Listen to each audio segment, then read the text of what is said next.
고요한 마을의 평온이 어느 날 아침 끔찍한 비명과 끔찍한 비밀로 산산조각이 났다. 한 형수가 가족의 일원에게 살해당할 뻔했으나 그 시도는 실패로 돌아가며 더 끔찍한 비극을 낳았다. 절망에 빠진 시동생은 결국 형수의 목숨을 빼앗고 그 시신을 외진 농수로에 유기했다. 이 이야기는 단순한 범죄 사건이 아니라 평범한 가족의 미소와 친밀함 뒤에 숨겨진 인간의 어두운 마음을 드러내는 기록이다. 모든 단계의 동기 그리고 비밀이 어떻게 밝혀지는지 지켜보라. 평화롭던 마을은 공포와 두려움의 그림자에 휩싸였다. 이 가슴 아픈 사건의 끔찍한 세부 사항을 놓치지 마라. 가장 가까운 사람에 대한 믿음을 의심하게 만들 실화이다. 2023년 5월의 어느 이른 아침 강원도 평창군의 평화로운 마을 청산리 숲과 무리야의 동쪽 하늘에서 해가 막 떠오르고 있었다. 새들은 부드럽게 지저귀었고 시원한 공기는 드넓게 펼쳐진 논에서 올라오는 젖은흙 내음을 실어왔다. 그날은 다구는 소리와 농부들의 아침 활동으로 평소처럼 평온하게 시작되어야 했다. 그러나 그 고요함은 아침 공기를 꿰뚫는 비명으로 산산조각 났고 마을 주민 전체가 긴장하며 집 밖으로 뛰쳐나왔다. 논이 수로를 점검하던 나이든 농부 김영감, 페이크 수리아은 평생 상상도 해본 적 없는 광경을 목격하고 소스라치게 놀랐다. 물이 마른 농수로 바닥에 얇은 잠옷 차림의 젊은 여성이 쓰러져 있었다. 그녀의 몸은 진흙탕에 엎드려 있었다. 김영감의 심장이 멎는 듯했고 그 끔찍한 광경에 숨이 막혔다.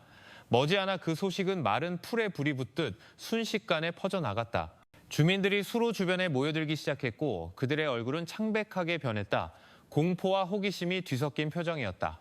아무도 이 조용한 마을이 이제 가슴 아픈 비극의 증인이 되었다는 사실을 믿지 못했다. 고 청산리 파출소 경찰관들이 현장에 도착했다. 마을 이장도 직접 와서 불신과 슬픔이 가득한 눈으로 여성의 시신을 바라보았다. 날카로운 직감으로 유명한 베테랑 형사 강인철 경감 코미사리스 라마타이 즉시 초기 수사를 지휘했다. 그는 여성의 시신 주위를 천천히 걸으며 모든 세부 사항을 살폈다. 헝클어진 옷, 부자연스러운 자세, 그리고 목에 남은 멍자국은 피해자가 자연사하지 않았음을 보여주었다. 모여든 주민들은 그 여성을 알아보기 시작했다. 그녀의 이름은 박서연 사리푸트리, 30살의 여성이었다. 그녀는 아름다움뿐만 아니라 친절하고 겸손한 성품으로 마을에서 유명했다. 그녀는 박민준, AD 산토소의 아내이자 그의 동생 박지훈, BUD 산토소의 형수였다. 그들은 가족이 운영하는 작은 가구 공방 근처의 아름다운 2층 주택에서 함께 살고 있었다. 서연은 항상 가족을 돌보고 남편과 아이들을 위해 요리하며 이웃들에게 따뜻한 미소로 인사하는 것으로 알려져 있었다. 그러나 그날 아침 서연의 미소는 영원히 사라졌다. 그녀의 연약한 몸은 땅에 누워 상상할 수 없는 잔혹함의 말없는 증인이 되었다. 강 경감과 그의 팀이 작업을 시작하자 현장 주변의 분위기는 고요해졌다. 들리는 것은 그들의 발소리와 주민들의 긴장된 숨소리뿐이었다. 모두가 공포에 질려 바라볼 뿐 아무도 말을 잇지 못했다. 평소 평화롭던 청산리 마을은 이제 슬픔과 두려움에 휩싸였다. 많은 주민의 눈에 이 비극은 너무나 부당했다. 많은 사람에게 사랑받던 여성, 사랑스러운 아내이자 어머니였던 박서연이 미스터리한 잔혹 행위의 희생양이 된 것이다. 의문이 피어오르기 시작했다. 누가 감히 이런 짓을 저질렀으며 왜 그랬을까? 강 경감은 서연의 얼굴을 진지하게 바라보며 아주 작은 단서라도 진실을 밝히는 열쇠가 될 것임을 깨달았다. 그날 아침은 더 이상 청산리의 평범한 아침이 아니었다. 태양은 빛나고 있었지만 마을의 평온은 사라졌다. 그 자리에는 그 마을 모든 사람의 삶을 영원히 바꿔놓을 비극의 어두운 그림자가 드리워져 있었다. 비극적인 발견 소식은 청산리 마을 전체로 빠르게 퍼져나갔다. 몇 분 만에 주민들이 수로 주변으로 몰려들어 두려움과 슬픔이 뒤섞인 채 박서연의 시신을 바라보았다. 서연을 알던 모든 사람은 공허함을 느꼈다. 항상 상냥하게 미소 짓던 그 여인은 이제 깊은 슬픔을 남기고 떠나버렸다. 한편 서연의 남편 박민주는 가족이 운영하는 작은 가구 공방 근처에 있는 산토소 가족의 2층 집 거실에 넋을 잃고 앉아 있었다. 그의 눈은 텅 비어 있었고 입술은 소리 없이 떨렸다. 아내의 이름을 부를 때마다 서연아, 오, 서연아 하는 희미한 소리만 들릴 뿐이었다. 그의 몸은 마치 모든 에너지와 희망이 아내의 죽음과 함께 사라진 듯 힘이 없었다. 반면 민준보다 어리고 키가 더 큰 동생 박지훈은 꼿꼿이 서서 거의 감정을 드러내지 않는 침착한 얼굴을 하고 있었다. 그는 사건 이후 모든 중요한 일을 처리했다. 손님을 맞이하고 경찰에 초기 진술을 하고 모든 사람이 자신이 만든 이야기에 계속 신뢰를 갖도록 했다. 그의 지나친 침착함은 베테랑 형사인 강인철 경감에게 무언가 이상하다는 느낌을 즉시 주었다. 박민준 씨, 마지막으로 서연 씨를 본 게 언제입니까? 강 경감이 차분하지만 단호한 목소리로 물었다. 민준은 고개를 숙여 전날 밤의 모든 세부 사항을 기억하려 했었지만 그의 목소리는 슬픔에 잠겨 거의 들리지 않았다. 지훈이 침착하게 대답했다. 서연이 저녁 8시쯤 친한 친구인 최수진, 마이아 누이의 집에 갔고 아마 거기서 자고 올 것 같다고 했다. 이건 흔한 일입니다. 지훈이 말했다. 청수님은 수진 씨와 이야기를 나누러 자주 갔어요. 강 경감은 모든 단어를 기록했다. 하지만 그의 직감은 경고를 보내고 있었다. 지훈의 침착함은 너무나 완벽했고 형 민준의 모든 행동과 말을 통제하고 있었다. 민준은 고개를 끄덕이거나 짧은 말을 덧붙이기 전에 항상 지훈을 쳐다보았다. 마치 그의 모든 말이 이미 승인된 것처럼 보였다. 이러한 태도는 지훈이 형에게 가하는 치밀한 심리적 통제와 조종을 보여주었다. 몇 분 후 강 경감은 참석한 이웃과 친척들을 신문하기 시작했다. 모두가 박서연은 착하고 충실하며 가족을 아끼는 여성이었다는데 동의했다. 그녀는 항상 이웃을 돕고 동네 청결을 유지하며 가족을 최우선으로 생각했다. 심지어 그녀와 거의 교류가 없던 사람들조차 그녀의 진심과 친절에 감명받았다. 이것은 강 경감의 머릿속에 큰 의문을 남겼다. 누가 그토록 착한 서연을 해칠 수 있었을까? 그리고 왜? 강 경감은 지훈이 서연이 마지막으로 만났다고 말한 그녀의 절친한 친구 최수진을 조사하기로 결정했다. 수사팀이 수진의 집에 도착했을 때 그들은 슬픔으로 거의 실신 직전인 여성을 발견했다. 수진은 친구의 사망 소식을 듣고 힘없이 울고 있었다.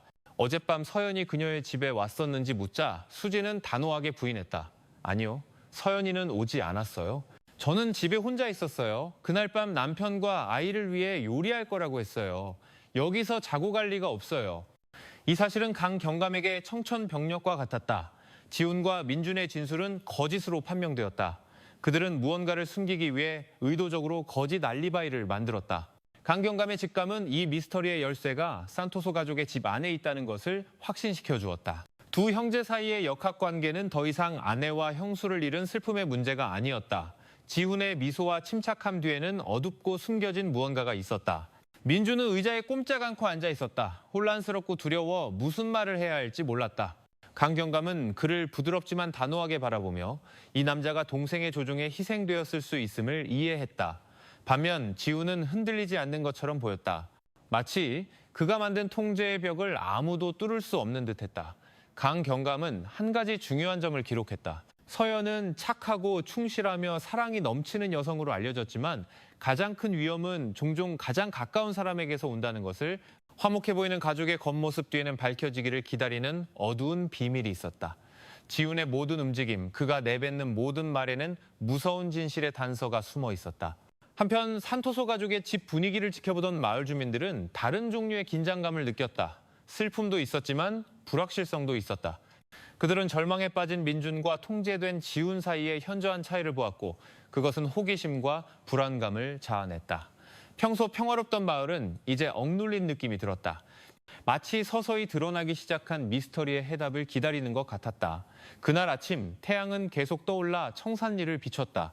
하지만 그 빛은 산토소 가족을 뒤덮은 어두운 그림자를 몰아내지 못했다. 비극은 막을 열었고 강 경감의 다음 발걸음은 그들을 박서연을 위한 정의를 밝혀낼 쓰라리지만 매우 중요한 진실에 더 가까이 다가가게 할 것이었다. 아침 햇살이 청산리 마을의 옅은 안개를 뚫고 논과 주변의 작은 집들을 비추었다. 하지만 물이 마른 농수로의 분위기는 여전히 섬뜩했다.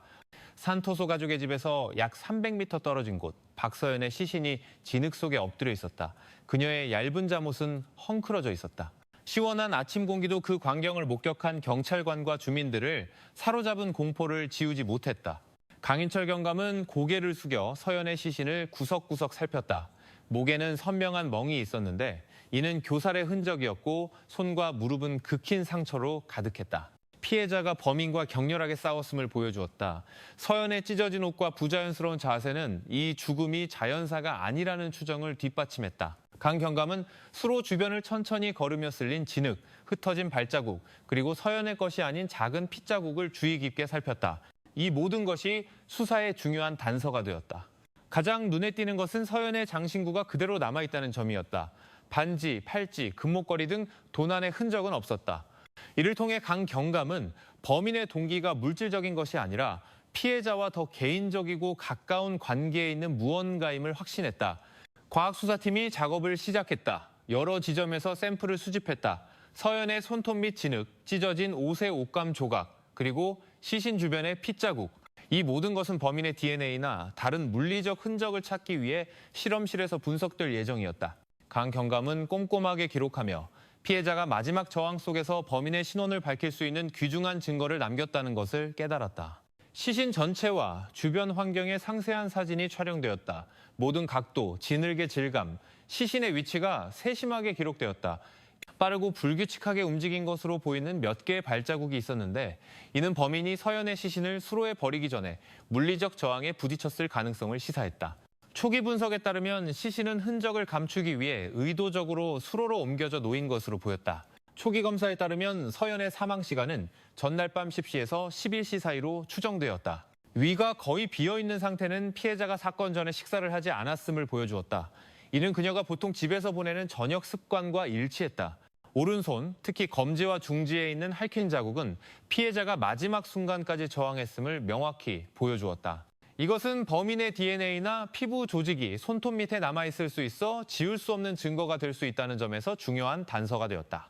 이어서 과학수사팀은 추가적인 단서를 찾기 위해 수로 주변 지역을 조사했다. 새로 생긴 몇 개의 진흙 자국이 발견되었는데 이는 범인이 시신을 옮기거나 숨기려 했을 가능성을 보여주었다.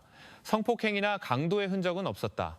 피해자의 모든 귀중품은 그대로 있었다. 이는 범인이 피해자의 습관을 잘 알고 집에 접근할 수 있는 가까운 환경의 사람이라는 점을 더욱 확실하게 했다. 강 경감은 모든 증거를 기록했다. 발자국, 핏자국, 옷감 조각, 그리고 핥힌 자국.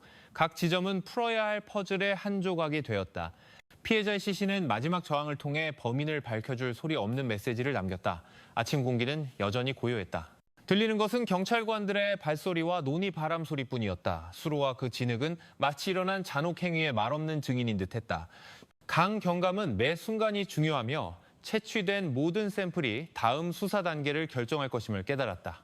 완벽한 기록, 수집된 샘플, 그리고 실험실에서 분석될 준비가 된 물리적 증거를 가지고 강 경감은 박서연의 죽음 뒤에 숨겨진 미스터리를 밝히는데 한 걸음 더 다가섰다고 느꼈다. 햇빛이 옅은 안개를 뚫었지만 비극의 어둠은 여전히 마을을 뒤덮고 있었다. 모든 흔적, 모든 핏자국은 그들을 진실로 이끌 이야기였다. 수로에서 모든 물리적 증거를 확보한 후 강인철 경감은 박민준과 박지훈이 만든 거짓 이야기에 대한 중요한 단서를 추적했다. 그날 아침 두 형제는 박서연이 절친한 친구 최수진의 집에 갔고 아마 거기서 하룻밤을 묵을 것이라고 진술했다. 표면적으로는 그럴듯하게 들렸다. 하지만 강 경감의 직감은 무언가 잘못되었다고 말해주고 있었다. 강 경감은 즉시 팀을 보내 최수진을 만나게 했다. 수진의 집은 수로에서 불과 몇백 미터 떨어져 있었다. 팀이 도착했을 때 집은 조용해 보였다. 수진은 거실에 앉아 있었다. 얼굴은 창백했고 손은 떨리고 있었다. 눈은 울어서 부어 있었다. 서연에 대한 소식을 듣고 그녀는 거의 실신할 뻔했다. 강 경감은 수진을 부드럽게 바라보며 진정시키려 했다. 수진 씨, 어젯밤 서연 씨의 행적을 확인하고 싶습니다. 서연 씨가 당신 집에 온 것이 맞습니까? 강 경감이 차분하지만 단호한 목소리로 물었다. 수진은 고개를 저었다. 그녀의 목소리는 울음으로 갈라졌다. 아니요, 전혀요. 저는 집에 혼자 있었어요. 서연이는 어젯밤 여기에 오지 않았어요. 마지막으로 본 건 이틀 전 오후였어요. 그날 밤 남편과 아이를 위해 요리할 거라고 했어요. 여기서 자고 갈 리가 없어요. 수진의 말은 강 경감에게 청천벽력과 같았다. 민준과 지훈이 만든 거짓 이야기는 사실이 아님이 증명되었다. 그리고 이제 두 형제 중 한 명 또는 둘 다 심각한 무언가를 숨기고 있다는 증거가 생겼다. 강 경감은 모든 세부 사항을 기록했다. 이 심리적 증거가 수로에서 나온 물리적 증거만큼이나 중요하다는 것을 깨달았다. 강 경감은 팀에게 사건이 있었던 밤부터 지훈과 민준의 행동 패턴을 다시 추적하라고 지시했다. 수진은 충격적인 관찰을 덧붙였다. 최근 몇 주 동안 그녀는 지훈이 서연을 강렬하고 부자연스러운 방식으로 쳐다보는 것을 보았다. 평범한 시동생으로서가 아니라 개인적인 집착을 가진 사람처럼 보였다. 서연은 불편해 보였고 지훈이 다가올 때마다 자주 피했다. 이 정보는 강 경감의 초기 의심을 강화했다. 서연의 죽음의 동기는 아마도 그녀의 가장 가까운 사람에게서 비롯되었을 것이다. 친구 집에서 하룻밤 묵는다는 거짓 이야기는 진실을 은폐하기 위한 계획의 일부일 뿐이었다. 모든 단서는 이제 지훈을 가리키고 있었다. 그는 겉보기에는 침착했지만 서연에 대한 위험한 집착을 가지고 있었을 가능성이 있었다. 강경감은 이전의 상호작용에서 보인 지훈의 태도를 주목했다. 차가운 미소, 민준에 대한 끊임없는 관찰은 높은 수준의 심리적 조종 능력을 시사했다. 게다가 수지는 비극이 일어나기 며칠 전 서연이 지훈의 방해 행위에 대해 언급한 적이 있다고 덧붙였다. 부적절한 접촉, 서연의 외모에 대한 과도한 칭찬, 그리고 서연을 압박하고 위협하는 미묘한 행동들이 있었다. 그녀는 갈등을 일으키고 싶지 않아 민준에게 감히 말하지 못했다. 하지만 이 기록은 지훈의 동기를 이해하는 데 중요한 초기 단서가 되었다. 강 경감은 이 모든 것을 꼼꼼하게 기록했다. 수로에서 나온 물리적 증거와 수진의 진술은 서로를 뒷받침했다. 박지훈은 개인적인 동기를 가지고 있었으며 이는 집착이나 병적인 질투일 가능성이 있었고 이것이 폭력 행위의 도화선이 되었을 수 있었다. 그가 꾸며낸 거짓 이야기와 민준에 대한 조종은 그가 단순히 감정 통제를 잃은 것이 아니라 치밀하고 조심스러운 인물임을 보여주었다. 강 경감이 이 사건을 추적하는 동안 산토소 가족의 집에 있던 민준은 거짓 이야기에 대한 언급이 나오자 불안해하기 시작했다. 그는 혼란스러워 보였고 때때로 고개를 숙이며 이야기의 불일치를 설명하지 못했다. 강 경감은 민준이 아마도 지훈의 조종의 희생자일 뿐이라는 것을 깨달았다. 민준의 약하고 동생을 너무 믿는 성격이 그를 사실을 은폐하는 데 동참하게 만들었다. 그날 아침 햇빛이 수진의 집 창문을 통해 들어와 조용한 거실을 비췄다. 신선한 공기는 느껴지는 긴장감과 대조를 이루었다. 강경감은 거짓말의 첫 번째 층이 벗겨졌고 수진에게서 얻은 심리적 증거가 지훈을 상대하는 데 중요한 기반이 될 것임을 깨달았다. 매 순간이 중요했다. 조심하지 않으면 지훈이 새로운 이야기를 만들거나 형을 더 조종할 수 있었다. 수로의 증거와 수진의 진술로 강경감은 수사의 방향이 곧 박서연의 진실로 향할 것이라고 더욱 확신했다. 그녀는 비록 세상을 떠났지만 마지막 저항과 폭로된 이야기를 통해 수사관들을 진짜 범인에게로 이끌고 있었다. 모든 단서는 이제 강경감이 지훈이 부인할 수 없는 사실들로 그를 맞설 최종 신문 전략을 짜도록 이끌었다. 최수진에게서 진술을 확보한 며칠 후 강인철 경감은 박서연의 개인 소지품을 더 깊이 조사하기로 결정했다. 산토소 가족의 집에서 가져온 물건들 사이에서 강 경감은 비밀번호로 잠긴 작은 수첩을 발견했다. 기술팀의 도움으로 그들은 서연의 아이 생일 조합을 이용해 잠금을 해제하는 데 성공했다. 서연이 개인적인 비밀번호로 사용했을 가능성이 높은 것이었다. 페이지가 열리자 강 경감은 깜짝 놀랐다. 단순해 보이는 기록은 사실 서연이 지난 6개월 동안 겪었던 두려움, 불안, 그리고 심리적 압박으로 가득 찬 글이었다. 첫 페이지는 집에 있을 때 특히 지훈의 이상한 시선과 관련하여 불안감이 점점 더 잦아졌다고 이야기했다. 단순한 시동생으로서가 아니라 개인적인 집착을 가진 사람처럼 보였다. 강경감은 서연의 모든 문장이 그녀가 겪었던 심리적 압박의 말없는 증인이라는 것을 깨달으며 모든 단어를 주의 깊게 읽었다. 의도치 않은 접촉에 대한 기록이 있었다. 지훈이 종종 서연의 민감한 부위를 스치고 외모에 대한 과도한 칭찬과 서연을 압박하고 위협하는 미묘한 행동들이 있었다. 그녀는 항상 피하고 거리를 두고 아이와 요리에 몰두하며 자신을 바쁘게 하려고 노력했다고 썼다. 하지만 지훈은 계속해서 그녀를 지켜보고 따라다니는 것 같았다. 다음 페이지들은 더욱 강렬해졌다. 비극이 일어나기 전날 지훈은 집이 비어 있을 때 계단에서 서연을 막아섰다. 그는 서연이 며느리가 된 처음부터 그녀를 사랑했다고 고백했다. 서연의 남편인 민주는 자격이 없으며 오직 자신만이 진정한 행복을 줄 수 있다고 말했다. 서연은 단호하게 거절했고 지훈이 멈추지 않으면 민준에게 말할 것이라고 썼다. 이 행동은 서연의 정신적 압박을 최고조에 이르게 했고 그녀의 마지막 기록에는 떨리는 글씨로 나를 거절한 것을 후회하게 될 거야 라는 말이 담겨 있었다. 강 경감은 이 기록과 수로에서 발견된 물리적 증거, 즉 서연의 손에 남은 할퀸 자국, 옷감 조각, 핏자국 등의 조합이 하나의 명확한 결론을 가리킨다는 것을 깨달았다. 지훈은 병적인 집착을 가지고 있었고 이것이 신체적 위협으로 발전했으며 그가 만든 거짓 이야기는 단지 의심으로부터 자신을 보호하기 위한 것이었다. 강 경감의 이전에 대한 지훈의 관찰, 즉 차가운 미소와 민준을 관찰하는 모습은 심리적 조종 능력을 뒷받침했다. 이 증거를 가지고 강 경감은 다음 단계를 설계했다. 서연의 기록에서 나온 심리적 증거와 물리적 증거를 결합하여 지훈을 직접 대면하는 것이었다. 그는 피해자의 기록이 진실을 밝히는 열쇠라는 것을 깨달았다. 서연은 마지막 저항과 개인 기록을 통해 반박할 수 없는 증거를 남겼기 때문이다. 강 경감은 팀에게 서연의 기록 연대기를 요약하고 지훈과의 의심스러운 상호작용을 강조하며 다가올 신문을 위한 전략적인 질문을 준비하라고 명령했다. 모든 단계는 지훈이 대면했을 때 그가 새로운 알리바이를 만들거나 형인 민준을 조종할 수 없도록 설계되었다. 그 기록을 읽는 순간은 강 경감에게 감탄과 동시에 우려를 안겨주었다. 서연은 엄청난 압박에 직면했음에도 불구하고 마지막 기록을 통해 수사관을 범인에게로 이끌 증거를 남기는 용기를 보여주었다. 이것은 중요한 전환점이 되었다. 비록 세상을 떠났지만 박서연은 지훈을 자백으로 이끌 매우 귀중한 단서를 제공했다. 아침 햇살이 강 경감의 사무실 창문을 통해 들어왔다. 이는 수사팀을 감싸고 있는 긴장감과 대조를 이루었다. 강 경감은 지훈의 심리의 첫 번째 층이 열렸고 서연의 기록이 범인을 직접 대면하기 위한 기초가 되었다는 것을 깨달았다. 이제 매 순간이 중요했다. 서연의 기록, 수로의 물리적 증거, 그리고 지훈의 행동 관찰은 허점 없이 진실을 밝히는 열쇠가 될 것이었다. 이 이해를 바탕으로 강 경감은 진실의 폭로가 점점 가까워지고 있다고 느꼈다. 물리적 및 심리적 증거는 수사의 다음 단계를 위해 정리되었다. 박서연의 기록은 비록 세상을 떠난 희생자의 것이었지만 범인을 밝히고 최종 신문 전략을 세우는 주요 지침이 되었다. 박서연의 기록을 검토한 지 며칠 후 강인철 경감은 박지훈을 반박할 수 없는 증거로 대면하는 데 집중했다. 모든 준비가 완료되었다. 서연의 기록, 수로에서 나온 물리적 증거, 그리고 서연의 오른손 손톱 밑에서 채취한 DNA 분석 결과가 이제 주요 압박 수단으로 사용될 준비가 되었다. 경찰서에서 지훈과 민준은 따로 조사를 받기 위해 불려왔다. 민준은 두려움 없이 그러나 안도하는 마음으로 다른 방에 배치되었다. 그는 진짜 비밀이 밝혀질 것을 알고 있었다. 강 경감은 서연의 기록을 보여주며 민준에 대한 신문을 시작했다. 민준은 천천히 읽었다. 그의 얼굴이 창백해졌다. 마침내 슬픔과 혼란을 참으며 흐느꼈다. 그는 서연이 친구 집에 갔다는 거짓 이야기가 자신의 의지가 아니라 지훈의 지시였다고 자백했다.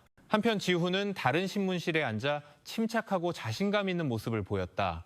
그는 직접적인 물리적 증거가 없으면 민준의 자백이 자신을 함정에 빠뜨리지 못할 것이라고 확신했다. 그러나 강 경감은 이미 주요 증거, 즉 서연의 마지막 저항의 결과물인 그녀의 손톱 및 DNA 샘플을 준비해두었다. 이 DNA는 분석이 완료되어 지훈과 비교할 준비가 되어 있었다. 강 경감은 방에 들어가 지훈을 차분하지만 단호하게 쳐다보았다. 우리는 서연 씨의 마지막 저항에서 나온 증거를 가지고 있습니다. 당신의 DNA가 그녀의 손톱 밑에서 발견되었습니다. 이건 거짓말할 수 없는 사실입니다. 아직도 부인하시겠습니까? 지훈은 침묵하며 옅은 미소를 지으려 했다. 무슨 말씀이신지 모르겠습니다. 그건 그냥 우연일 뿐입니다. 그는 침착함을 유지하려 애쓰며 대답했다. 강 경감은 서두르지 않았다. 그는 압박이 천천히 쌓여야 한다는 것을 알고 있었다. 강 경감은 책상 위에 증거를 올려놓았다. 지훈의 집착을 기록한 서연의 기록, 수로에서 나온 물리적 증거, 서연의 손에 난 상처 사진들, 모든 긁힌 자국, 모든 옷감 조각, 모든 핏자국이 모두 한 사람을 가리키고 있었다. 서연 씨는 당신과 싸우면서 지울 수 없는 증거를 남겼습니다. 지훈은 시선을 돌리려 했다. 그러나 강 경감은 민준을 방으로 데려와 압박을 높였다. 그의 얼굴은 창백하고 두려움에 질려 있었지만 그 표정은 지훈을 약간 흔들리게 했다. 강 경감은 잠시 멈추고 모든 반응을 관찰했다.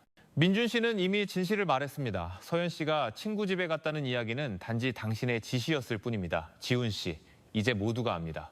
강 경감이 확고한 목소리로 말했다. 압박은 강 경감이 DNA 분석 결과를 비추었을 때 더욱 강해졌다. 이것은 과학적 증거입니다. 당신의 DNA가 서연 씨의 손톱 밑에서 발견되었습니다. 그녀의 마지막 저항의 증거입니다. 더 이상 부인할 길이 없습니다. 지훈의 얼굴이 창백해지고 그의 차가운 표정이 사라졌다. 처음부터 유지해왔던 자신감이 순식간에 무너졌다. 강 경감은 그를 방해하지 않고 쳐다보며 증거가 스스로 말하게 두었다. 매 순간이 지훈에게 현실을 직시하도록 압박했다. 더 이상 거짓말을 할 여지가 없었다. 가쁜 숨을 몰아쉬고 어깨를 축 늘어뜨린 채 마침내 지훈은 자백했다. 네, 제가 그랬습니다. 제가 그녀를 죽였습니다. 신문실은 잠시 조용해졌다. 강 경감은 과학적 증거와 심리적 증거의 조합이 완벽하게 작용하여 범인이 더 이상 발뺌할 수 없게 만들었다고 확신했다. 모든 단서, 거짓 이야기, 집착, 희생자의 기록, DNA가 하나로 합쳐져 진실을 드러냈다. 강 경감은 지훈의 모든 자백을 기록하고 물리적 증거에 따라 그의 행동 연대기를 작성했다. 재판을 위해 완벽한 문서가 준비되었다. DNA 서연의 기록, 법약 사진, 그리고 증인 최수진. 이 모든 요소는 범인이 발뺌할 틈이 없도록 하고 동시에 박서연을 위한 정의를 세우는 것을 보장했다. 신문이 끝나고 강 경감은 잠시 앉아 긴 숨을 내쉬었다. 안도감과 슬픔이 뒤섞인 감정이 들었다. 이 긴 과정이 마침내 빛을 보게 되었다. 박서연은 마지막 저항과 개인 기록을 통해 대체할 수 없는 증거를 남겼고 수사관들을 진실로 이끌었다. 저녁 햇살이 사무실 창문을 통해 들어와 방금 가라앉은 긴장감과 대조를 이루었다. 강경감은 그의 팀을 바라보며 이 수사 단계가 정점에 이르렀다고 확신했다. 다음 모든 단계는 법적 절차가 공정하게 진행되고 범인이 합당한 처벌을 받도록 하는 것이었다. 박지훈이 신문실에서 자백한 후에도 경찰서의 긴장감은 여전히 느껴졌다. 강인철 경감은 범인을 차갑지만 확고하게 쳐다보며 이 자백이 단지 실제적인 결과의 시작일 뿐이라는 것을 깨달았다. 이전에 차갑고 자신감 넘쳐 보였던 지훈은 이제 어깨를 축 늘어뜨리고 창백한 얼굴, 텅 빈 눈으로 바닥을 응시하며 앉아 있었다. 그의 몸은 떨리고 숨은 가빴으며 이는 이전의 오만과 조종 뒤에 숨겨져 있던 두려움을 보여주었다. 방구석에 서 있던 민주는 혼란스러웠고 분노와 죄책감이 뒤섞인 마음이었다. 강경감은 두 남자를 날카롭게 쳐다보았다. 과학적이고 심리적인 증거가 진실을 보여주었습니다. 이제 누가 책임져야 하는지 모두가 압니다. 가장 중요한 것은 당신들의 행동에 대한 결과를 감수해야 한다는 것입니다. 그의 목소리는 단호했지만 감정적으로 심판하는 것은 아니었다. 민주는 아무 말도 하지 못하고 고개를 숙였다. 그는 지훈을 너무 믿었던 것을 후회했다. 박서연에 대한 거짓 이야기가 사실을 흐리게 놔둔 것을 후회했다. 그의 뺨에 눈물이 흘렀다. 이전에 지훈이 했던 모든 말이 이제 그를 괴롭혔다.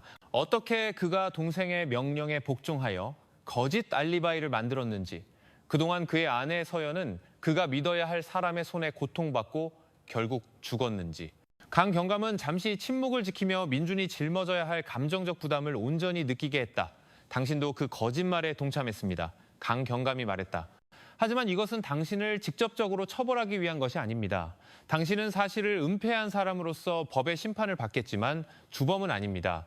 민주는 흐느낌을 참지 못하고 고개를 숙였다. 그는 머리를 감싸주고 진정하려 했지만 죄책감이 너무나 무거웠다. 한편 지훈은 텅 빈 시선으로 그를 쳐다보았다. 더 이상 탈출구가 없다는 것을 깨달았을 때 때때로 몸을 떨었다. 그가 세심하게 세운 모든 조종 계획은 이제 순식간에 무너졌다. 그 자리에는 DNA 증거와 박서연의 기록이 그를 무자비하게 궁지로 몰아넣었다는 현실만이 남았다. 강 경감은 지훈을 추가 신문실로 데려가 재판을 위한 완전한 연대기를 작성하라고 명령했다. 모든 세부 사항이 명확해야 했다. 모든 증거는 누구도 부인하려 할 틈이 없도록 사용될 것이었다. 추가 신문실로 가는 동안 지훈은 겉으로는 침착해 보였다. 하지만 그의 몸은 미세하게 떨렸고 깊은 긴장감을 드러냈다. 강 경감은 멀리서 지켜보며 이전의 심리적 압박이 지훈의 정신적 방어벽을 무너뜨렸다고 확신했다. 신문실에서 강 경감과 그의 팀은 다음 단계를 시작했다. 지훈의 모든 행동을 DNA 증거와 희생자의 기록으로 확인하여 모든 사실이 재판을 위해 깔끔하게 정리되도록 했다. 지훈은 이 끊임없는 압박 속에서 그날 밤 자신이 저지른 행동을 설명하기 시작했다. 서연이 거절했을 때 폭력으로 변한 집착, 그리고 어떻게 형 민준을 조종했는지 강 경감은 모든 단어를 받아 적으며 이렇게 작성된 연대기가 재판의 기초가 되어 지훈이 발뺌할 틈이 없도록 할 것임을 깨달았다. 모든 사실을 알게 된 민준은 대기실에 남아 깊은 수치심과 후회를 참았다. 그는 지훈에게 복종하기로 한 결정이 아내에게 비극적인 결과를 초래했다는 것을 깨달았다. 그날 밤 신문이 끝난 후 강 경감은 잠시 앉아 증거 서류, 서연의 기록, 그리고 DNA 분석 결과를 쳐다보았다. 안도감과 슬픔이 뒤섞인 감정이 들었다. 이 사건은 수사적으로 거의 끝났지만 희생자와 가해자 가족의 감정적 부담은 계속될 것이었다. 박서연은 마지막 저항과 개인 기록을 통해 수사관들을 진실로 이끌었다. 다음 날 경찰서는 재판을 위한 서류를 준비하느라 분주했다. 모든 DNA 증거, 서연의 기록, 법의학 사진, 그리고 증인 최수진이 명확하고 반박할 수 없는 연대기를 보장하기 위해 다시 검토되었다. 강 경감은 팀에게 재판은 단지 처벌에 관한 것이 아니라 희생자를 위해 진실과 정의가 세워지는 것을 보장하는 것이라고 강조했다. 이제 거짓 이야기를 만드는데 자신의 역할을 깨달은 민주는 더 차분해 보였다. 여전히 죄책감에 가득 차 있었지만 강 경감은 그에게 정신적으로 준비할 시간을 주었다. 민준의 자각과 후회가 법적 절차에서 중요한 부분이 될 것임을 깨달았다. 반면 지우는 자신을 가두고 자신의 행동의 결과를 되새겼다. 그의 텅 빈 시선은 수년간 쌓아온 집착과 실수가 씁쓸한 자백으로 끝났다는 신호가 되었다. 강 경감은 그를 쳐다보며 가해자의 심리와 과학적 증거가 모든 진실을 밝히기 위해 일치했다는 것을 깨달았다. 저녁이 되자 사무실은 조용해졌다. 모든 증거와 서류가 재판에 제출될 준비가 되었다. 강 경감이 박서연의 마지막 기록을 쳐다보았을 때 그는 옅게 미소 지었다. 희생자는 세상을 떠났지만 서연이 기록을 쓰는 용기와 꼼꼼함이 정의가 세워지고 진실이 가려지지 않도록 하는 열쇠가 되었다는 것을 깨달았다. 그날 아침 지방법원법정은 희생자 가족, 친척, 그리고 진실을 알고 싶어하는 주민들로 가득 찼다. 분위기는 긴장되었지만 호기심으로 가득 차 있었다. 피고인석에 앉은 박지우는 긴장감을 억누르려 했으며 무표정한 얼굴을 하고 있었다. 반면 그의 형 민주는 죄책감에 짓눌린 듯 눈물을 글썽이며 고개를 숙이고 있었다. 재판장은 단호한 목소리로 재판을 시작하며 박서연의 시신 발견, DNA 분석 결과, 그리고 희생자의 개인 기록 공개까지 사건의 연대기를 간략하게 설명했다. 재판장이 낭독될 모든 증거는 합법적이고 반박할 수 없는 사실이라고 강조하자 법정은 조용해졌다. 검찰 측은 박서연의 기록에서 발췌한 내용을 낭독하는 것으로 시작했다. 분위기는 고요했고 몇몇 사람들은 숨을 참았다. 그 기록에는 서연의 두려움, 지훈의 행동으로 인한 심리적 압박, 그리고 지훈의 집착이 점점 더 위험해지고 있다는 경고가 담겨 있었다. 낭독된 한 구절, 나를 거절한 것을 후회하게 될 거야는 몇몇 가족 구성원들이 눈물을 참으며 고개를 숙이게 만들었다. 민주는 흐느낌을 참으려 고개를 숙였고 지훈은 멍하니 쳐다보았다. 그의 몸은 그가 그동안 유지해온 평정심에 작은 균열을 보이기 시작했다. 강 경감은 전문가 증인으로 출석하여 수사 과정, DNA 분석, 그리고 희생자 기록의 유효성을 설명했다. 그는 이 증거가 지훈의 동기, 즉 짝사랑이 거절당했을 때 폭력으로 변한 집착을 보여주며 그의 자백이 과학적 증거와 일치한다고 강조했다. 재판장은 지훈을 불러 증언하게 했다. 재판부의 압박 속에서 지훈은 그날 밤 자신의 행동을 설명했다. 서연을 막아서고 금지된 사랑을 고백했으며 거절당하자 폭력을 행사했다. 그는 또한 민준을 조종하여 거짓 알리바이를 만들었다고 자백했다. 이 연대기는 대중에게 지훈의 모든 행동을 상세하게 알렸다. 지훈의 변호인은 내적 심리적 압박을 강조하려 했지만 재판장은 DNA 증거, 희생자의 기록, 그리고 일관된 연대기가 폭력을 정당화하는 변론의 여지를 주지 않는다고 단호하게 말했다. 지훈은 어떤 변론도 사실을 바꿀 수 없다는 것을 깨닫고 침묵을 지켰다. 검찰은 이어서 민준을 신문하여 거짓 이야기를 만드는데 그의 역할을 물었다. 떨리는 목소리로 민준은 가족 간의 소란이 두려웠고 서연을 추가적인 갈등으로부터 보호하고 싶어서 지훈의 제안을 따랐다고 설명했다. 강 경감은 민준의 행동이 사실을 은폐했지만 그가 주범은 아니라고 덧붙였다. 서연의 부모님이 출석하자 법정 분위기는 더욱 감정적으로 변했다. 그들은 슬픔과 분노가 뒤섞인 채 지훈을 쳐다보았다. 재판장이 희생자의 기록에서 발췌한 내용을 다시 읽자 눈물을 흘렸다. 모든 단어가 마치 서연이 죽기 전 겪었던 고통을 묘사하는 것 같았다. 반면 지훈과 민준의 부모는 큰 충격을 받은 것처럼 보였다. 아들의 행동이 다른 가정을 파괴하고 가족의 명예를 더럽혔다는 것을 깨달았다. 그들은 수치심과 실망감에 가득 차 고개를 숙였고 아들이 용서받을 수 없는 범죄를 저질렀다는 것을 알았다. 강 경감은 이 모든 것을 관찰하며 법적 사실과 사건의 연대기가 명확하게 전달되도록 했다. 그는 재판부의 과학적 증거와 심리적 증거의 조합이 가해자의 동기와 행동을 완벽하게 밝혀내어 정의가 실현될 수 있도록 했다고 강조했다. 재판이 막바지에 이르렀을 때 재판장은 지훈과 민준에게 최후 진술을 할 시간을 주었다. 민준은 떨리는 목소리로 희생자 가족에게 사과하며 사실을 은폐하는 데 동참한 자신의 행동을 후회했다. 반면 지훈은 무표정한 얼굴로 침묵을 지키며 무관심을 보였지만 그 이면에는 기다리고 있는 처벌의 결과에 대한 인식이 있었다. 검사는 이어서 완전한 기소 내용을 낭독했다. 모든 요점은 지훈의 행동이 계획적이었고 개인적인 집착으로 행해졌으며 무력한 희생자에게 직접적인 영향을 미쳤다는 점을 강조했다. 자백, DNA, 희생자의 기록, 그리고 강 경감이 작성한 연대기의 조합은 지훈이 더 이상 변호될 수 없음을 확실히 했다. 민준은 비록 주범은 아니었지만 사실을 은폐한 것에 대해 가벼운 기소를 받았다.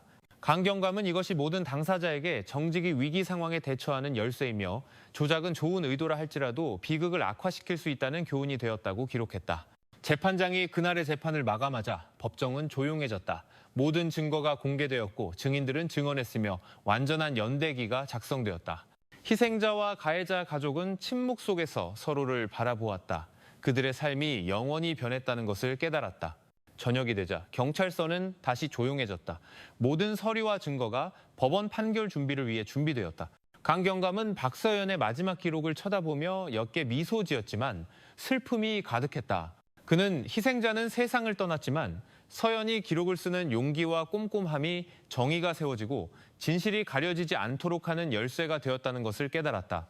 그날 아침 지방 법원 법정은 희생자 가족, 친척, 그리고 진실을 알고 싶어하는 주민들로 가득 찼다. 긴장된 공기가 느껴졌다. 하지만 그 안에는 호기심과 긴장감이 섞여 있었다. 피고인석에 앉은 박지우는 긴장감을 억누르려 애쓰며 무표정한 얼굴을 하고 있었다. 반면 그의 형 민주는 자신이 저지른 실수를 깨달으며 눈물을 글썽이며 고개를 숙이고 있었다.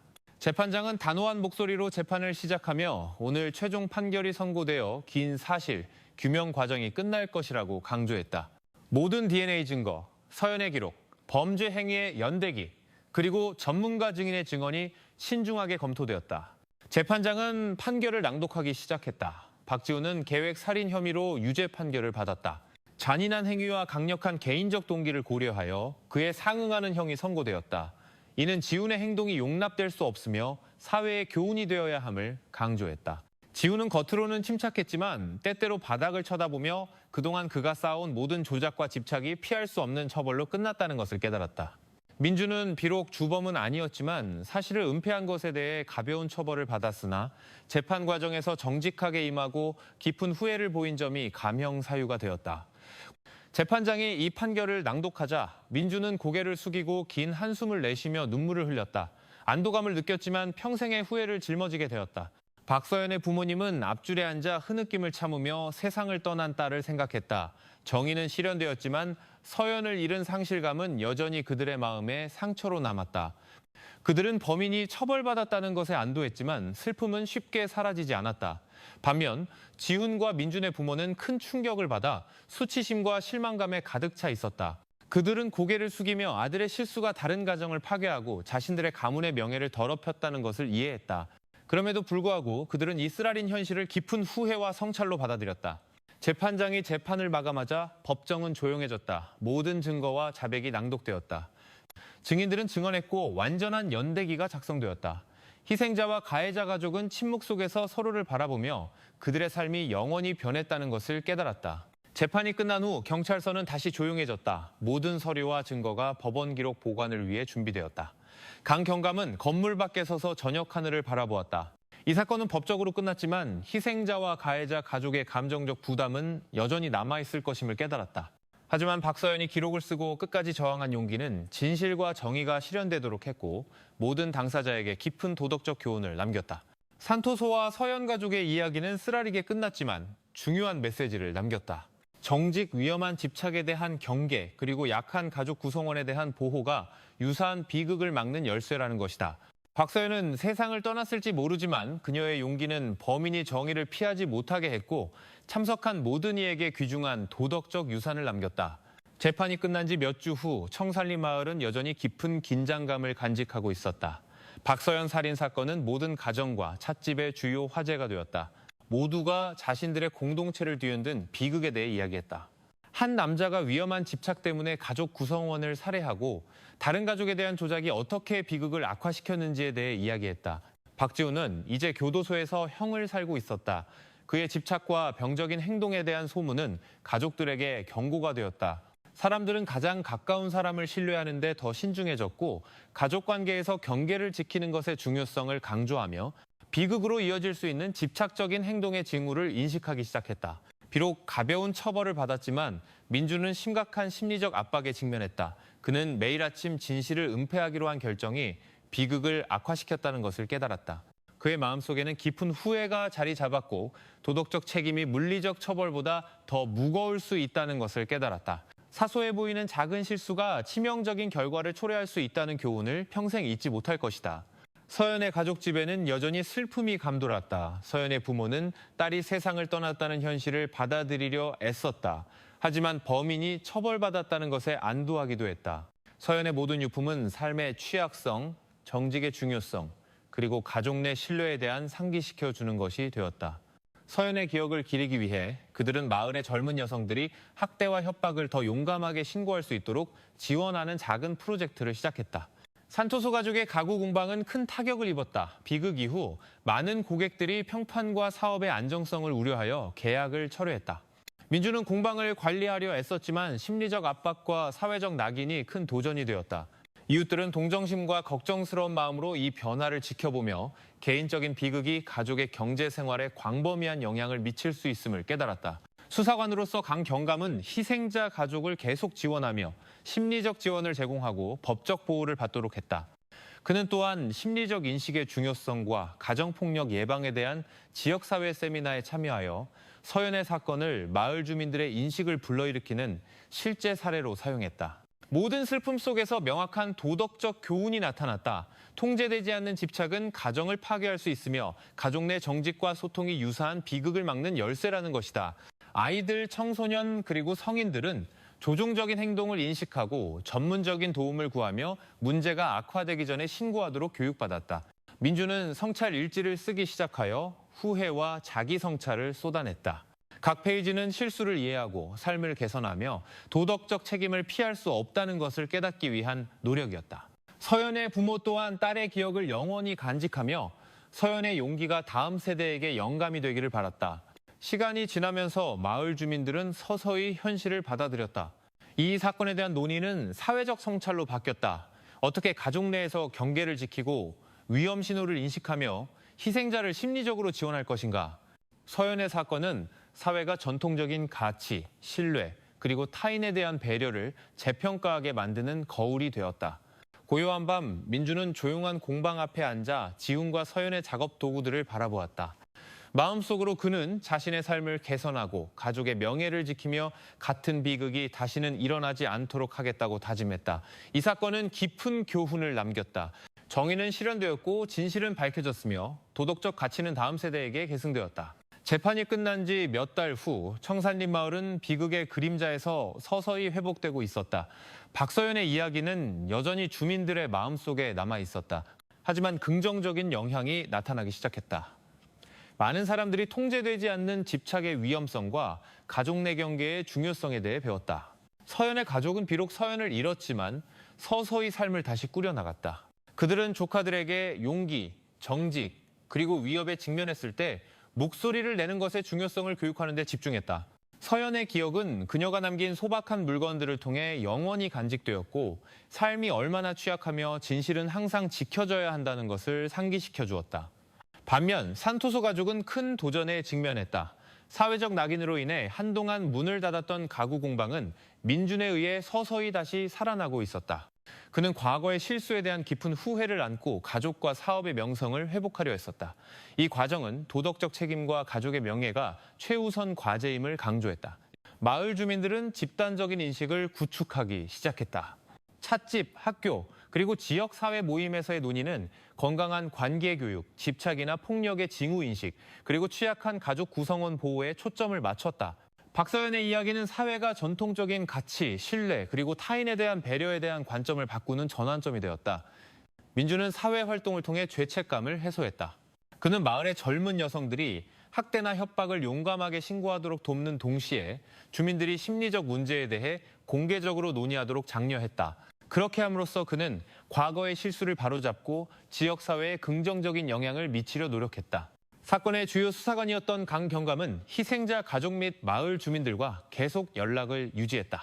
그는 가정폭력 예방, 위험신호, 그리고 비극이 발생하기 전에 진실을 밝히는 것의 중요성에 대한 세미나를 열었다.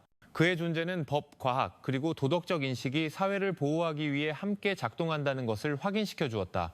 학교에서는 교사들이 윤리, 가족관계의 경계, 그리고 집착이나 폭력의 징후인식에 대한 수업을 포함하기 시작했다. 아이들은 위험한 상황을 인식하도록 교육받았고 부모들은 열린 소통을 지원하도록 장려되었다. 서연의 사건은 전통적인 가치, 도덕성, 그리고 현대적인 경계를 결합한 실제 사례가 되었다. 몇 가지 작은 이야기들이 희망을 주었다. 비극을 목격했던 아이들은 이제 더 개방적이고 서로를 지지하며 두려움을 용감하게 표현했다. 이전에는 더 보수적이었던 마을 이장들은 심리 교육과 가족 화합을 유지하는 데 있어 여성과 젊은 세대의 역할의 중요성을 깨닫기 시작했다. 민주는 새로운 결심으로 일상을 살아갔다. 그는 공방을 현명하게 관리하고 투명성을 우선시하며 모든 사람의 의견을 존중했다. 과거의 그림자는 여전히 남아있었지만 그의 결심은 자기 개선과 도덕적 인식이 다시 시작하는 열쇠라는 것을 젊은 세대에게 보여주는 거울이 되었다. 서연의 가족 또한 사회활동에 적극적으로 참여하며 여성과 청소년을 지원하고 심리적 압박에 맞서는 용기와 위협받을 때 말하는 것의 중요성에 대한 메시지를 전파했다. 그들은 서연의 비극이 헛되지 않기를 바랐고 서연의 기억이 지역사회에 계속 영감을 주기를 원했다. 마을 주민들은 한 가족의 비극이 전체 지역사회에 영향을 미칠 수 있다는 것을 깨달았다. 이 사건에 대한 논의는 더 이상 단순한 소문이 아니라 배려와 경계의 문화를 형성하는 집단적인 성찰이 되었다. 아이들과 청소년들은 경계를 존중하는 법을 배웠고 부모들은 더 개방적이 되었으며 도덕적 가치는 더 강한 지역 사회의 기반이 되었다. 밤이 되자 민주는 이제 다시 활기를 띤 공방 앞에 앉아 작업도구와 서연의 사진을 보며 긴 여정을 되돌아보았다. 그는 삶을 개선하고 가족의 명예를 지키며 같은 비극이 반복되지 않도록 하겠다고 다짐했다. 과거의 그림자는 여전히 존재했지만 그의 결심은 정의, 용기, 그리고 도덕성이 지켜져야 한다는 것을 젊은 세대에게 보여주는 본보기가 되었다. 박서연 사건은 영원한 메시지를 남겼다. 희생자의 용기, 법 집행관의 꼼꼼함, 그리고 도덕적 가치의 견고함이 비극을 삶의 교훈으로 바꿀 수 있다는 것이다. 청산리 마을은 서서히 회복되었지만 서연에 대한 기억은 진실과 정의가 결코 헛되지 않다는 것을 상기시키며 살아있었다. 박서연의 비극이 있은 지 몇 달 후 청산리 마을은 상당한 변화를 보이기 시작했다. 사람들은 도덕적 인식과 가족 내 경계의 중요성을 더 잘 알게 되었다. 개인적인 비극이 전체 지역 사회에 영향을 미칠 수 있다는 것을 깨달았다. 이제 가족 내 모든 행동은 더 신중하게 여겨졌고 주민들은 열린 소통과 취약한 가족 구성원 보호의 중요성을 강조하기 시작했다. 서연의 가족은 여전히 깊은 상실감을 느끼고 있었지만 조카들에게 용기, 정직, 그리고 위협에 직면했을 때 목소리를 내는 것의 중요성을 교육하는 데 집중했다. 기억은 삶이 얼마나 취약하며 진실은 지켜져야 한다는 것을 상기시키는 동시에 젊은 세대에게 도덕적 영감을 주었다. 이제 가족의 가구 공방을 운영하는 민주는 심각한 사회적, 심리적 압박에 직면했다. 하지만 그는 투명성과 완전한 책임감으로 가족의 명성을 재건하기로 결심했다. 쓰라린 경험을 자신과 사회를 위한 귀중한 교훈으로 삼았다. 이 과정은 과거의 실수가 유익한 교훈으로 바뀔 수 있다는 것을 가르쳐 주었다. 마을 주민들은 이제 도덕적 가치, 가족 관계의 경계, 그리고 집착이나 조종적인 행동의 징후를 인식하는 방법에 대해 자주 논의했다. 이 논의는 더 이상 단순한 소문이 아니라 사회적 유대를 강화하는 집단적인 성찰이었다. 아이들과 청소년들은 더 개방적이고 경계심을 갖는 법을 배웠고 부모들은 현명하게 소통을 이끌도록 장려되었다. 민주는 사회활동을 통해 죄책감을 해소했다. 그는 젊은 여성들이 학대나 협박을 더 용감하게 신고하도록 돕고 주민들이 심리적 문제에 대해 공개적으로 이야기하도록 장려했다. 그렇게 함으로써 그는 과거의 실수를 바로잡는 동시에 지역사회에 긍정적인 영향을 주려 노력했다. 서연의 사건을 해결한 수사관으로서 강경감은 마을에서 계속 중요한 인물로 남았다. 그는 세미나, 그룹 토론, 그리고 필요한 가족들을 위한 상담을 진행했다. 법, 도덕, 그리고 사회적 경계가 사회를 보호하기 위해 함께 가야 한다고 강조했다. 그의 존재는 주민들이 공동의 책임이 유사한 비극을 막는 열쇠라는 것을 이해하도록 도왔다. 학교들은 윤리, 가족관계의 경계, 그리고 위험 신호 인식에 대한 수업을 포함하기 시작했다. 아이들은 위험한 상황을 인식하도록 교육받았고 교사와 부모는 열린 소통을 지원하기 위해 협력했다. 서연의 이야기는 도덕적 용기가 생명을 구하고 마을의 사회적 규범을 바꿀 수 있다는 것을 보여주는 실제적인 상기물이 되었다. 몇 가지 작은 이야기들이 새로운 희망으로 떠올랐다. 이전에 두려워했던 아이들은 이제 더 개방적이고 서로를 지지했다. 보수적이었던 마을 이장들은 이제 심리교육과 가족 화합을 유지하는 데 있어 여성과 젊은 세대의 역할의 중요성을 존중하기 시작했다. 처음에는 지역사회를 분열시켰던 비극이 이제는 사회적 유대를 강화하는 집단적인 교훈이 되었다. 민주는 새로운 결심으로 일상을 살아갔다. 그는 공방을 현명하게 관리하고 모든 사람의 의견을 존중하며 투명성과 책임의 가치를 강조했다. 과거의 그림자는 여전히 남아있었다. 하지만 그의 결심은 자기 개선과 도덕적 인식이 다시 시작하고 더 나은 미래를 건설하는 열쇠라는 본보기가 되었다. 서연의 가족은 사회활동에 계속 적극적으로 참여하며 여성과 청소년을 지원하고 심리적 압박에 맞서는 용기와 위협받을 때 말하는 것의 중요성에 대한 메시지를 전파했다. 그들은 서연의 비극이 헛되지 않고 지역사회에 영감을 주기를 원했다. 마을 주민들은 이제 한 가족의 비극이 전체 지역사회에 광범위한 영향을 미친다는 것을 깨달았다. 이전에는 단지 소문이었던 논의가 이제는 사회적 성찰이 되어 배려하고 경계하며 서로를 보호하는 문화를 형성했다.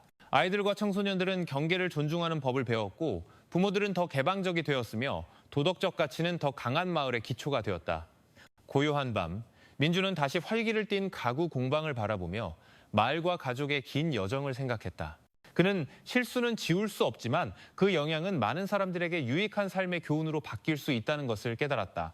청산리 마을은 단지 전통을 따르는 곳에서 도덕성, 소통, 그리고 사회적 보호를 인식하는 공동체로 변모했다. 이 비극이 남긴 메시지는 분명했다. 희생자의 용기, 법 집행관의 꼼꼼함, 그리고 마을 주민들의 도덕적 인식이 비극을 귀중한 삶의 교훈으로 바꿀 수 있다는 것이다.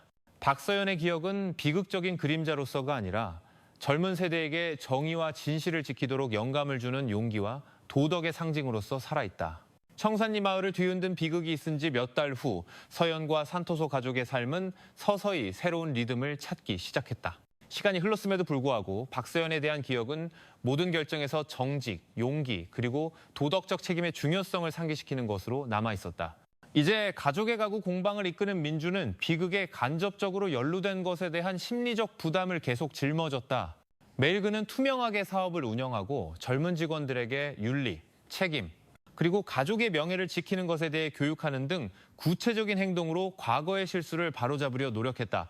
그는 모든 행동에는 결과가 따르며 이스라엘 경험이 자신과 사회에 귀중한 교훈이 되었다는 것을 깨달았다.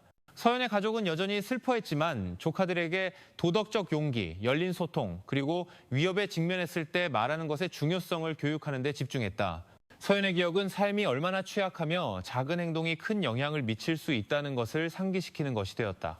사회활동과 젊은 여성 지원을 통해 서연의 가족은 서연의 비극이 헛되지 않고 지역사회에 도덕적 영감을 주도록 했다. 마을 주민들은 한 가족의 비극이 전체 지역사회에 영향을 미칠 수 있다는 것을 깨닫기 시작했다. 시장, 학교, 그리고 마을 모임에서의 논의는 과도한 집착을 예방하고 취약한 가족 구성원을 보호하며 희생자를 심리적으로 지원하는 성찰의 장으로 변모했다.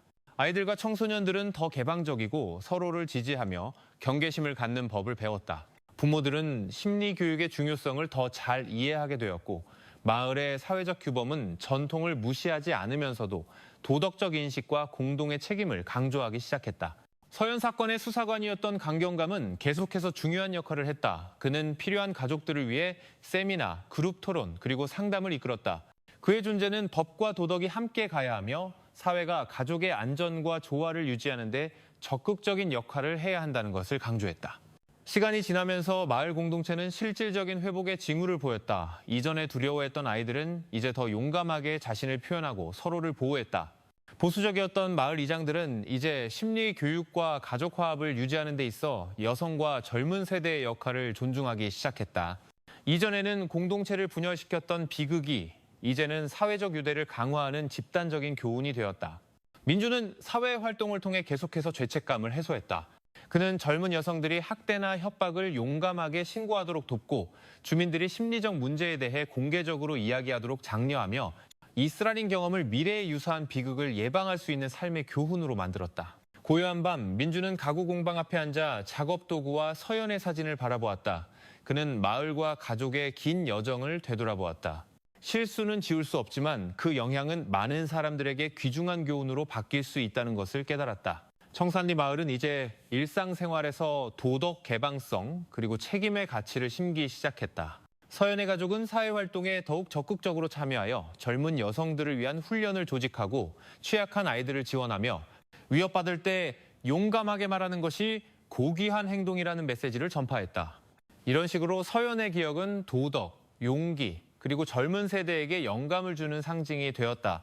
마을 주민들은 자신들의 역할이 단순히 구경꾼이 아니라 사회적 책임을 인식하는 공동체의 일원이라는 것을 점점 더 이해하게 되었다. 이전에는 단지 소문이었던 논의가 이제는 도덕적 성찰과 교육이 되어 배려하고 서로를 보호하며 경계하는 문화를 형성했다. 아이들과 청소년들은 경계를 존중하는 법을 배웠고 부모들은 더 개방적이 되었으며 가치는 조화로운 공동체의 기초가 되었다. 민준, 서연의, 가족 그리고 마을 주민들은 결국 법만으로는 사회적, 도덕적 상처를 치유하기에 충분하지 않다는 것을 깨달았다. 교육, 인식 그리고 공동체의 참여가 유사한 비극을 예방하는 데 필수적인 요소였다.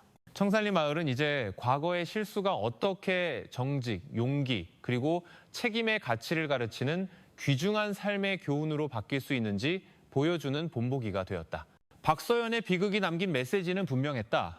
희생자의 용기, 법 집행관의 꼼꼼함, 그리고 마을 주민들의 도덕적 인식이 비극을 귀중한 삶의 교훈으로 바꿀 수 있다는 것이다.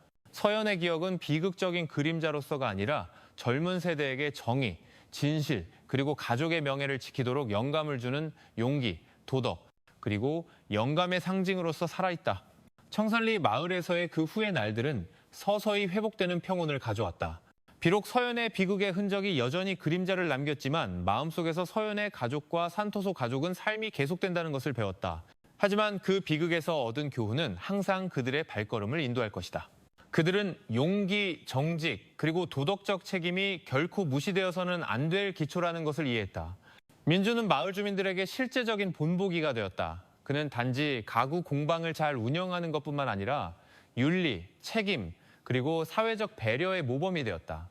그가 내리는 모든 결정은 과거의 실수가 자신과 공동체를 위한 귀중한 교훈이 될 수 있다는 인식을 반영했다. 이전에 두려워했던 아이들은 이제 자신을 표현하는 데 용감해졌다. 청소년들은 경계를 이해하는 법을 배웠고 부모들은 자녀를 교육하는 데 더 개방적이 되었다. 서연의 가족은 그들의 쓰라린 경험을 젊은 세대를 교육하는 데 사용했다. 그들은 젊은 여성들을 위한 사회활동, 훈련, 그리고 지도를 조직했다.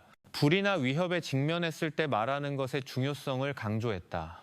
서연의 개혁은 도덕과 용기의 상징이 되었고 모든 개인은 보호받고 존중받을 권리가 있음을 가르쳤다. 마을 주민들은 또한 한 가족의 비극이 집단적인 교훈이 될 수 있다는 것을 배웠다. 토론 포럼, 지역 사회 모임, 그리고 학교 활동은 이제 더 이상 단순한 소문의 장이 아니라 성찰, 도덕 교육, 그리고 사회적 가치 강화의 장이 되었다. 사람들은 경계심, 소통, 그리고 타인에 대한 책임감이 안전하고 조화로운 환경을 만드는 열쇠라는 것을 이해하기 시작했다. 서연의 비극이 주는 가장 큰 메시지는 두려움이나 압박에 직면했을 때에도 올바르게 행동하는 용기의 중요성이었다. 희생자의 용기, 법 집행관의 꼼꼼함, 그리고 마을 주민들의 도덕적 인식이 협력과 배려를 통해 진실과 정의가 실현될 수 있음을 증명했다. 민준, 서연의 가족, 그리고 마을 주민들은 법만으로는 사회를 보호하기에 충분하지 않으며 교육, 사회적 인식, 그리고 공동체 구성원 간의 도덕적 지원이 똑같이 중요하다는 것을 깨달았다. 그들은 유사한 비극이 반복되지 않도록 하고 그들이 취하는 모든 행동이 정직, 용기, 그리고 책임의 가치로 채색되도록 결심했다.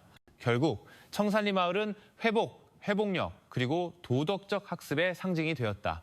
박서연의 기억은 단지 비극적인 상기물로서가 아니라 젊은 세대에게 삶을 소중히 여기고 명예를 지키며 삶의 모든 측면에서 도덕적 가치를 지키도록 영감을 주었다. 이 이야기는 모두에게 한 가지 분명한 교훈을 가르친다. 선함, 용기, 그리고 정직이 지침이 될 때 인간은 정직과 희망으로 어둠에 맞설 수 있다.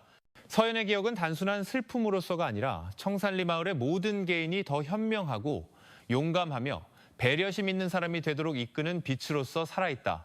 따라서 이 충격적인 비극은 어두운 장을 닫는 동시에 더 의미 있고 희망찬 미래를 위한 길을 열었다. 청산리 마을은 이제 책임감, 도덕적 인식, 그리고 서로를 지키는 것의 중요성을 더 잘 아는 주민들과 함께 더 강하게 서 있다. 이 이야기를 읽거나 듣는 모든 이에게 보내는 메시지, 가족을 소중히 여기고 약한 자를 보호하며 불의에 직면했을 때 말하거나 행동하는 것을 결코 미루지 마라. 작은 용기가 큰 차이를 만들 수 있습니다, 여러분. 자, 방금 들은 이야기에서 우리는 몇 가지 소중한 교훈을 얻을 수 있습니다. 항상 가족과 가까운 사람들을 소중히 여기고 그들의 말을 듣는 시간을 내고 미루지 않고 애정을 표현하는 것이 중요합니다. 또한 진실을 말하고 당신이 마주친 불이나 문제를 표현하는 것을 두려워하지 마십시오. 왜냐하면 침묵은 때때로 상황을 악화시킬 수 있기 때문입니다. 주변의 위험 신호를 주의 깊게 살피고 모든 구성원이 안전하고 서로를 이해하도록 가족 내 소통을 유지하십시오. 도덕적 인식과 사회적 배려 또한 매우 중요합니다. 서남과 경계심은 자신뿐만 아니라 다른 사람과 주변 환경도 보호합니다. 기억하십시오. 작은 행동이 큰 차이를 만들 수 있습니다. 배려하고 경계하며 용감하게 행동함으로써 우리 모두는 안전하고 조화로우며 사랑이 가득한 환경을 만들 수 있습니다. 이 이야기가 당신의 마음에 와 닿았다면 이 영상의 좋아요를 누르고 댓글을 남기고 더 많은 영감을 주는 이야기를 위해 구독하는 것을 망설이지 마십시오.